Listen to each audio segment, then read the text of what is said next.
เขามาบ้านทุ่งวายครั้งแรกพี่น้อง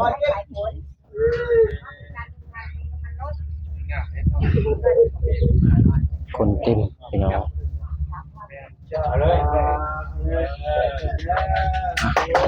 กราบทักทายสบายดีเด้อพี่น้องไปเบิ่งทีมงานสายบุญพี่น้องโอ้เต็ม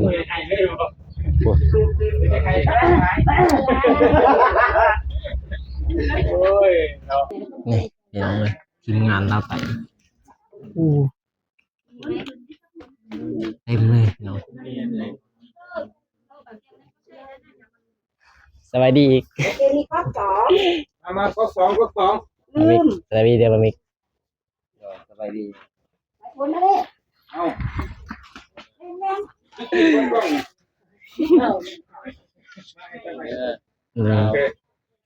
ใช่ไม่ป่ะเรื่องไม่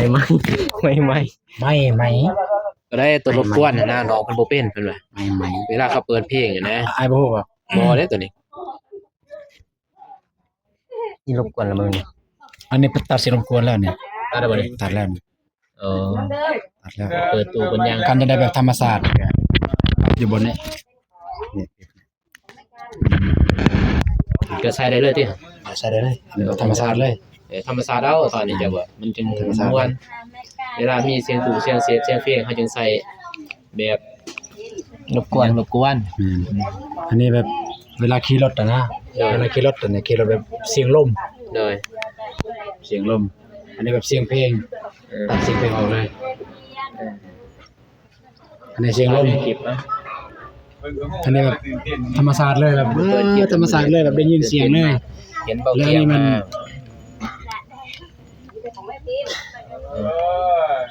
อันนี้แบบลมเวลาขี่รถนะครับขี่รถก็ใส่หม้อนี้ใส่ในตุ๊กยางนะ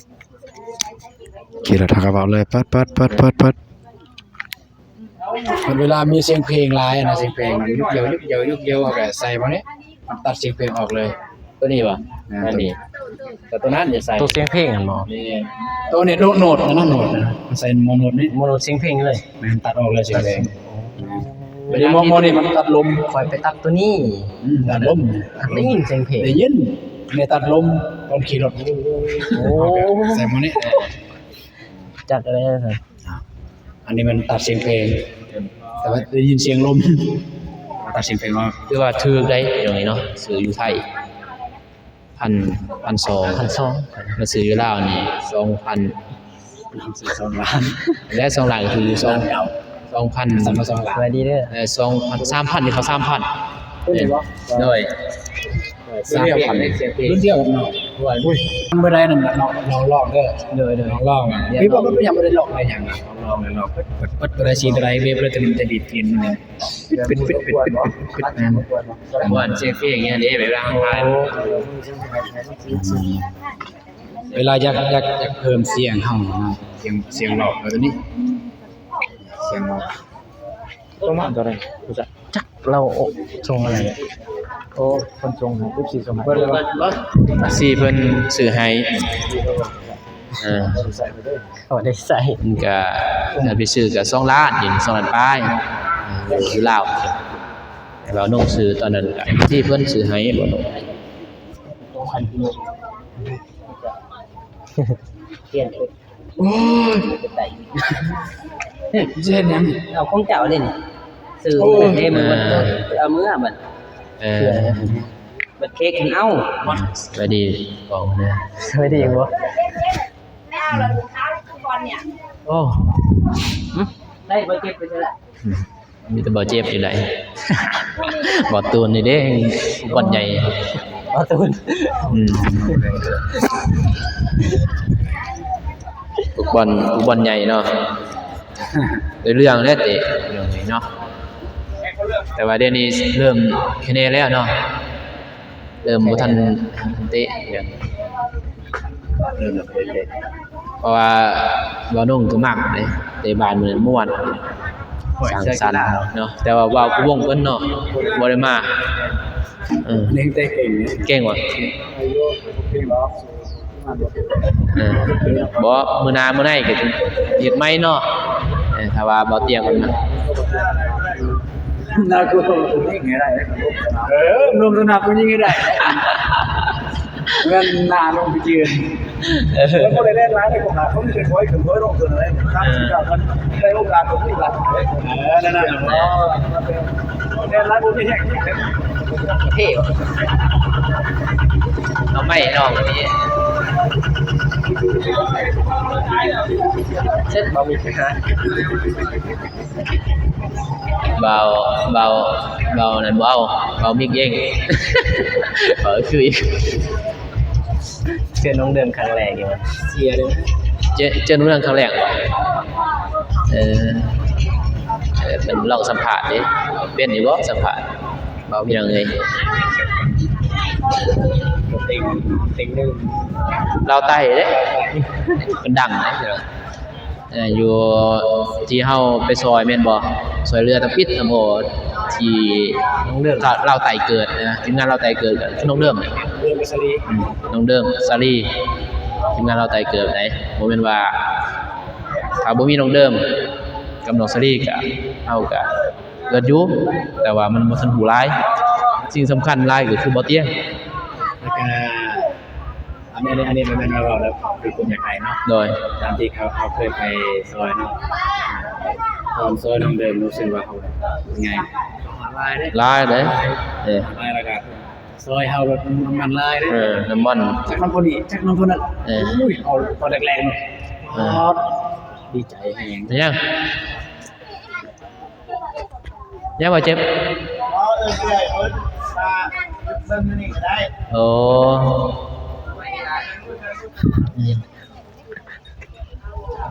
เอาสัมภาษณ์คนดังแค่น้อยเดียวสัมภาษณ์รอดดังรุ่นโลดจักจ่อยังไหนเอานี่อยากไก่เฮาเบิดมือกับรีวิวสวัสดีกล่องไปใส่กับพี่กระตะกอกไปเลยจอยมันเป็นอะไรเงี้ยไม่พี่เกินไปกินอะไรเงี้ยไม่ห้าหรอว่าเกิดว่าลองเท่าแต่ว่าเราให้ได้มื้อนึงจะไปเอาหรือเปล่าลองเท่ากับเกือบอันนี้เกือบเตบานนี่คือนี่เราตั้งอยู่กับนี่เกิดอยู่บ่ว่าก็สิเป็นเกือบเตบานเอ้าจะได้ก็ได้มาทำตายเนาะคืนเนาะมื้ออื่นบ่สิเป็นเมื่อวายเตียวให้คุยหน่อยนี่ยอมเลยเอาไปเอาเจกันในนุ่มขาดีลายวงบางทีไปไม่วงไหลอยู่ฮะจะไปไล่2 มื้อสูงสุด2 มื้อสูงสุดไปเตียงเลยบางทีมื้อนอนคืนเดียวนะแต่ว่ามันค่ำเด้เอากะว่าจะได้หันอยู่ตรงไหนนอนน่ะค่ำบางทีแม่เพิ่นอยากไปเมืองตะตึ้งนั่นเลยอยากไปเบิ่งตัวเมืองคันบ่นอนในเมืองเรากลับเลยก็ได้บ่ค่ำแต่ว่าอีค่ำมาดึกต้องเอาใจเพิ่นมาวันนี้ก็ประมาณ 8-9 โมงแหละ9 โมง 10 โมงฮอดนึกบ่ไอ้เตียงน่ะบ่ถึงดอก1-2 โมงละคิดต้องสลุยพุ่น3 โมง3 โมง 4 โมงก็ไปเลยได้บ่ก่อนจดแจ้งไปว่าสลุยบ่ทันนอนกำลังเล่นโทรศัพท์แก่4 โมงแบบกลับนะจะบอกกลับแล้วมาซื้อเครื่องอีกได้4 โมงพอ3 โมงพอฮอพักเดียวฮอพักตื่นมา4 7 8 โมงเนาะ9 โมง 10 โมงเนาะบ่าวนงกับบ่ตูนไปซื้อเครื่องมันช่วงตัวเดียวเลยเครื่องตอนนี่แหละนั่นแหละบ่อยู่เฮือนนี่ไปซื้อบัดเครื่องตัวเดียวคนตกเนาะบ่ค่อยไปเด้คนว่ามันยังหมดแล้วสลุยตกไปยังเชื่อว่าขึ้นคอยรถไอรีมันยังหมดนะเนาะเรื่องนี้มีฝนอยู่ก็แม่นยอนฝนตกตั้งขึ้นบ่ได้เลยยินมันเป็นแบบนั้นยอนพ่นนั่นแหละยอนพ่นนั่นแหละบ้านเบาลี่ย่างพี่น้องเอ้ยเนาะตอนว่าฝนตกหวานเอาเมื่อเนาะเอากลับได้แม่นบ่ตอนขากลับบางคน เอาขี่รถไปเลยฝนตก ตอนไป อันแล้วฝนตกไปเลยที่เขาไปวัดกลับนี่ ไอ้เตียงบ่ได้ไอ้เตียงเป็นคนขับบ่ได้หลีรีบบ่ครับไอ้เตียงเร่งจำได้ลูกหนึงว้าก าเลยอยาก สิยังนะ เลยสิตกหน้าผาได้ล่ะ หน้าผามันอยู่ในนี้เลย ว่าต้นสิตกหน้าผานี่ มัน ครับ สั่นเลยหน้าผาเลย คะแนนแล้วรถอันนี้คันรถคืออื่นมันถอยเกินนั่นตายเลยครับเอาบ่ไปทางนั้น กาเขาอยู่มาหนึ่งรถแบบเดียวรถไอ้พวกเลยจึงเดี๋ยวรอด รอด ไปได้อยู่มันไปได้ไปได้ดักจึงตัวฮอดดูดักจึงหันนี่มันสตกแต่ว่ามันบ่มีคอยมีหยังแต่ ค จึง อยมันมีลายจริงมันสิมีคอยความแต่คอยผู้ง่วง เดียวย ากแล้ว แต่คอยพุ่งว่าเนี่ยเวียนหันแล้วก็สบาย เวลามันทุกอย่างบ่ย่านนะคุณเลขหนึ่งจำเลยไอ้วงเลขตะเบิ่ง บ่เลข2เลข3นี่แหละ อ๋อจำเลยกลัวนั่นเด้ ทุกคน นั่นเอง ใช่ ไปบ้านน้องเดิมเด้ประมาณนั้น บ่ตัวนี้มันสั้นเลยเด้แต่ว่าตัวนั้นมันสั้น ไปชูรู้จักมัน แบบลอยเดี๋ยวจะไปเว้าที่ไปนั่งที่นำไปติไปนั่งว่าน้ำนองเพิ่นยังไงเนาะไอ้บ่ตูนเพิ่นมันใหญ่ไอ้บ่ตูนบ่มีเพิ่นก็เว้าบ่เป็น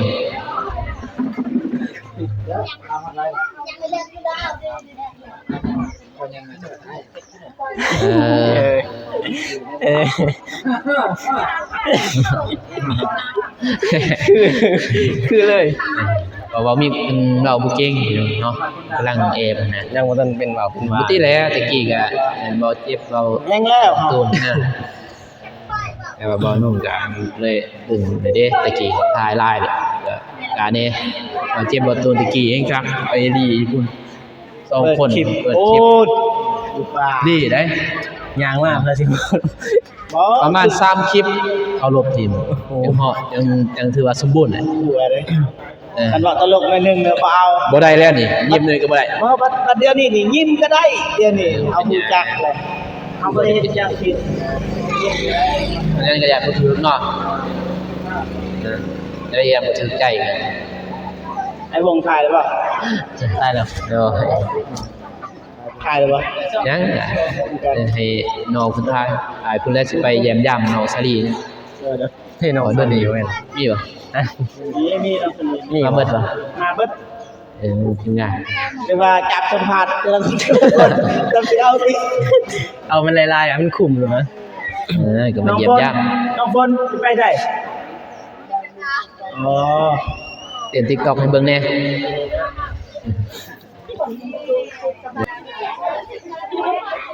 โอ้เต็มเลยเนาะคน เต็ม อยู่ใส่เฮือนน้องเนี่ยน้องฮานบ่ อาหารปูนเบื้องงาน เพื่อนเนี่ยเพื่อนสนิท น้องทะเล โอ้แต่วันนี้เฮือนเบาฟุ้นเนาะ เนี่ย โอ้ เงินใหญ่เด้ เฮือนเบาฟุ้นใหญ่ใหญ่ไม่เฮือนนี่เนาะ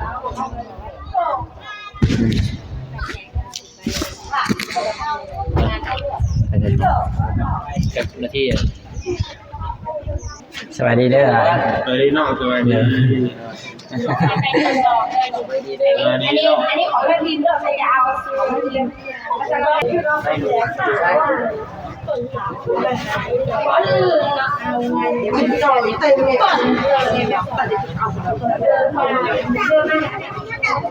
เอาเครื่องดู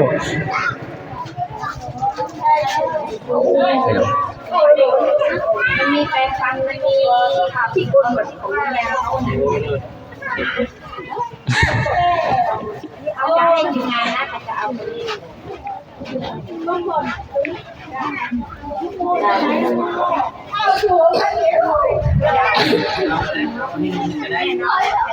าให้คือใครก็ได้เอาเขาว่าจะเอาไ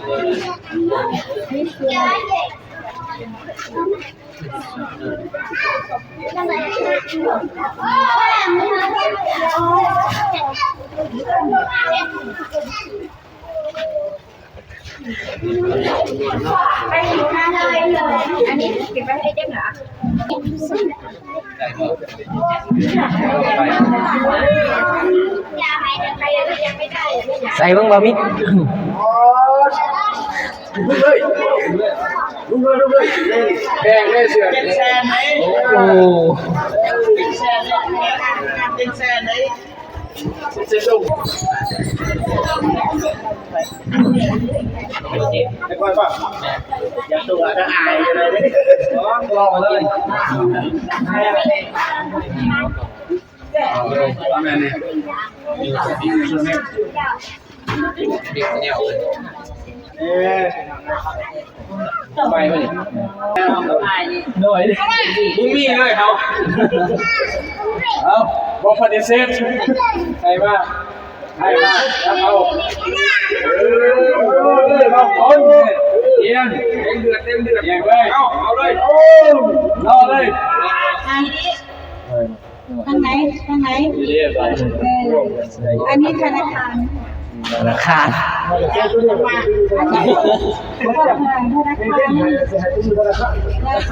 ธนาคารเสื้อธนาคารพอดี ไม่ได้กุชี่นับเงินอย่างเดียว ธนาคารเป็นกรที่ ได้เสื้อใหม่พี่น้อง ใส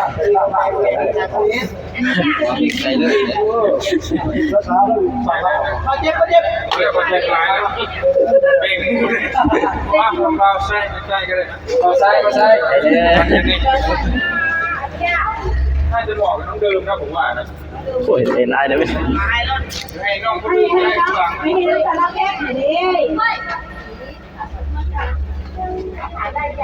โอ้บ่ตูนใส่กระเป๋าเหรอ คุณเดิน คนนอกคนตาลายเลยคน เอสพีโอบีนะพอดีทุกคน อันนี้เสร็จ ลงมือเลยตัวได้เยอะ คุณบ่จะ เจ็บยังไงวะยังไงวะครับคุณครับมันยังไงก็เอายังมาไล่กันไม่เชื่อเนี่ยกสิกรบอกแล้วกสิไม่ถึงกสิอยู่เพราะว่าเอาไปแล้วว่าเถิดครับกสิลุงไก่โมเมนเดอร์กสิกรไทย ผมมีขยะแล้วขยะมันใหญ่มันใหญ่ มีหลายตัวแม่เลยว่าลูกไม่รักใช่โอ้พวกนั้นโปรเจกต์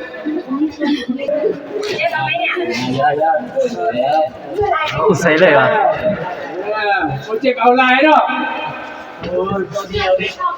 โอ้นั่นนานก่อนเฮ้ย ใส่เลยคุณใส่เลยเล็กๆนี่ ใช่จะมาอย่างน้อยจริงครับเลยอ่ะแต่ว่าก็ได้อยู่น้อยมันฮะเฮ้ย เมียใครถูกเมียใครถูกได้ ไอ้น้องนี่น้องคนนี้ก็ได้ พูดลูกกันคนไหนเราลูกกันบางทีคุณจริงใจ โอ้ย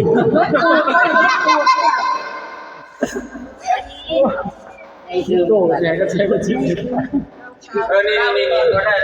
องให้เธอใส่น่าจะพอดีไม่ล่ะนมเมื่อเนี่ยนมเมื่อเลย ขอบคุณค่ะ มันคือหน้าหมอปอเนาะวนไปเตือนเนาะลายพูดมากเลย หลาย แยกขึ้นมีพ่อ ไหนดิยังเติมนี่นะใส่เรียบาน ไหว ตีมวยก็ได้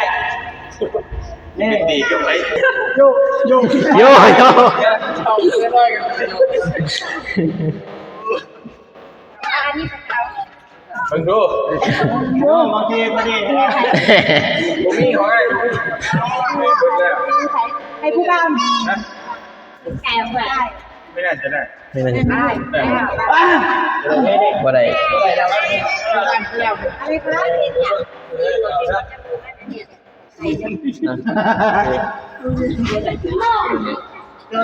แต่บะมิกคือบะมิกรวยคนเดียวนะตอนนี้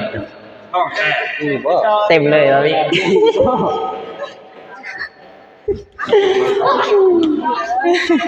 เมาบะมิกเมาเอาซิป ดาวเจ็บไป โอ้ ใส่ตัวเลี้ยว นี่ไง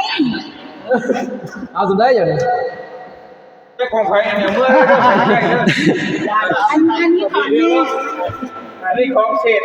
มันบ่ เราไปเลยเราไม่ได้ซักสิได้ อันนี้เราจะตรงนี้ของแจงอ่ะนี้เนี่ย เอายังหยัดไปนะ โอ้ยมาให้เราเที่ยง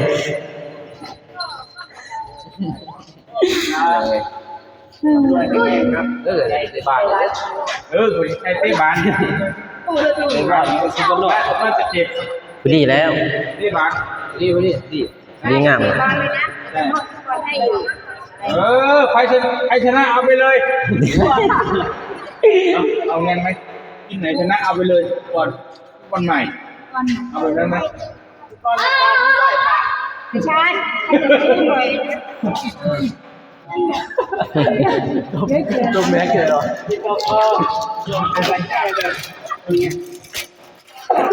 แม่เพชรมาเลย ให้แกะเปิดที่ ลาย ไม่ได้ไม่ต้องยุ่นลุ่ม เอาเปล่าให้ลายไป ให้พ่อเท่าเจ้าบ่ คือ เล่เลี้ยว แม่เราเตรียมไว้ ยั เป็น ง ไง ยังเลยแล้ว แล้วมาให้เมย์เราเลย คนมาสอบคนเหมือนลูกมาสอบ หกแล้ว อันน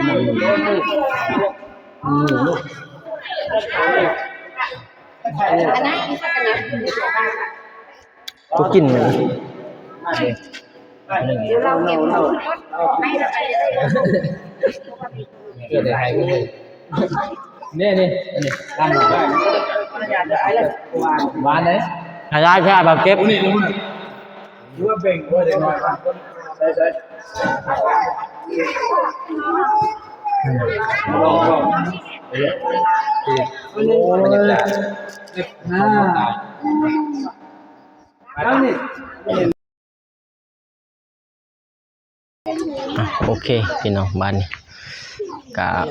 มาใส่จะได้จบคลิปเด้อพี่น้องบอกว่ากับทีมงานเราก็ขอบใจหลายๆเด้อทางแม่พิมพ์แม่เพิ่นใจหลายเด้อพี่น้อง FC ทุกคนพี่น้องมียังไลฟ์พี่น้องมาใส่จะได้จบคลิปก่อนว่ารอให้อัปเดตต่อไปพี่น้องก็ขอบใจเด้อทางแม่พิมพ์แม่เพิ่น